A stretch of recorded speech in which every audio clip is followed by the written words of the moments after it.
हिमांशु, वसुंधरा राजे दिल्ली में आए, उससे पहले विधायकों से वो मिले, दिल्ली में आए, कल तकरीबन 1.5 घंटे तक उनकी मुलाकात हुई। इस मुलाकात में क्या बातचीत हुई? उन्होंने कन्विंस करने की कोशिश की कि मुझे सीएम बना दीजिए? भीतर की बातचीत क्या हुई?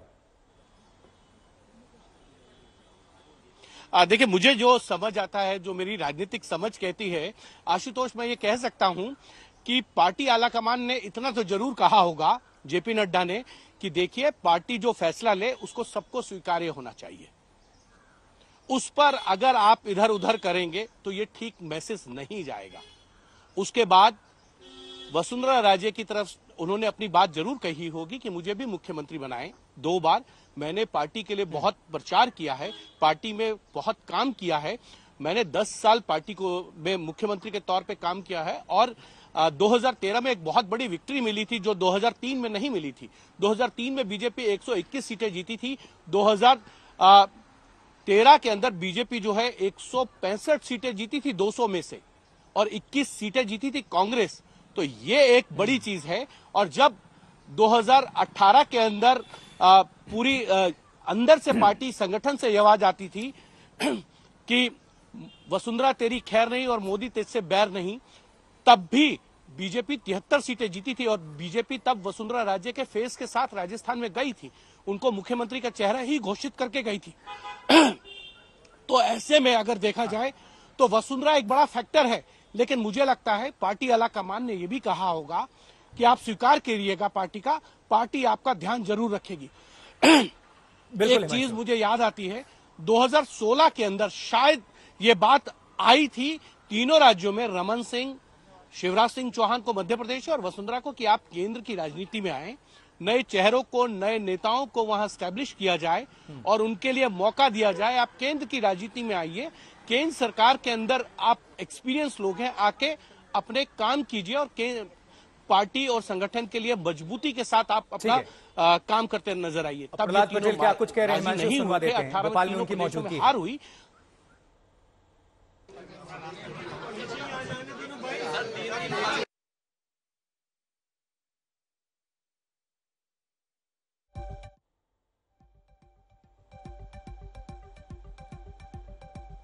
प्रहलाद पटेल को भी आपको सुनवाएंगे। भोपाल में मौजूदगी है तमाम हलचल के बीच, और जब भारतीय जनता पार्टी ने अपने पर्यवेक्षकों के नामों का ऐलान कर दिया है और तब ये प्रतिक्रिया जरूरी हो जाता है आपको सुनाने, क्या कह रहे हैं।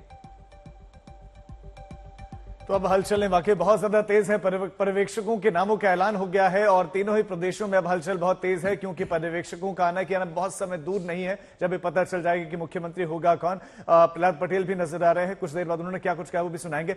हेमेंद्र शर्मा हमारे संवाददाता भोपाल से हमारे साथ जुड़ गए। हेमेंद्र, पर्यवेक्षक कौन है पता चल गया है, बहुत जल्दी भी पता चल जाएगा कि मुख्यमंत्री कौन बनेगा। हेमेंद्र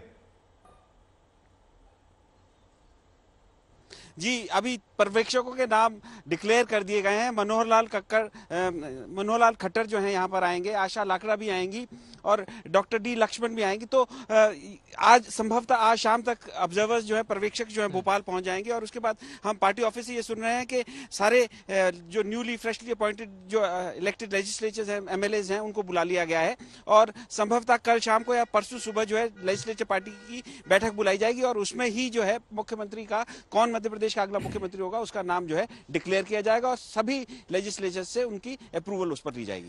लेकिन हेमेंद्र, पार्टी के लिए भी और पर्यवेक्षकों के लिए भी राह बहुत आसान नहीं होगी। आप शिवराज सिंह चौहान को अगर नजरअंदाज भी करेंगे तो कहीं ना कहीं कोई बड़ी डील होगी, फिर उनको अगर केंद्र में लाना होगा या फिर कुछ उसके अकॉर्डिंग उनको देना होगा, क्योंकि 24 की तैयारी उन्होंने अभी से ही कर दी है। वो जनता के बीच में और खुद कह रहे हैं कि अभी मुख्यमंत्री की रेस में मैं नहीं हूं, लेकिन इसके इंडिकेशन भी बहुत है। जी, मध्य प्रदेश के वो सबसे बड़े नेता हैं, इसमें कोई दो राय नहीं है और वो सबसे लॉन्ग टर्म, सबसे ज्यादा मुख्यमंत्री पद उन्होंने मध्य प्रदेश, सबसे लंबे समय तक उन्होंने मुख्यमंत्री पद पर वो रहे हैं। और ये यहाँ पे कयास लगाए जा रहे हैं कि यदि शिवराज सिंह चौहान मध्य प्रदेश के मुख्यमंत्री नहीं होते हैं, यदि सवाल है, ये सिर्फ चर्चा में आ रहा है, तो केंद्र में बहुत सारी मिनिस्ट्रीज खाली हुई हैं और हेमेंद्र आप कंटिन्यू कीजिएगा। इस बीच में प्रहलाद पटेल जो कि मुख्यमंत्री पद की रेस में है मध्य प्रदेश में, उन्होंने एक बयान दिया, क्या कुछ कहा सुनाते हैं आपको एक बार।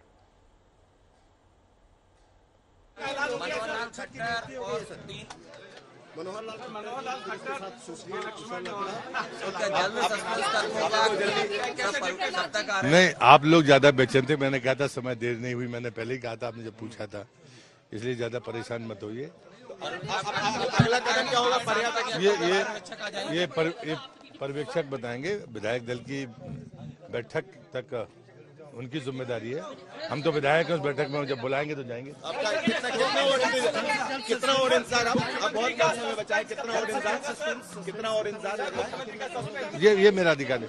मुझे विधायक दल की बैठक की सूचना आएगी तो मुझे भी जाके वहाँ जाना है। बस इतना ही काम है मेरा। ओबीसी चेहरे को लेकर आपका नाम सबसे ऊपर चल रहा है। आप सबका धन्यवाद।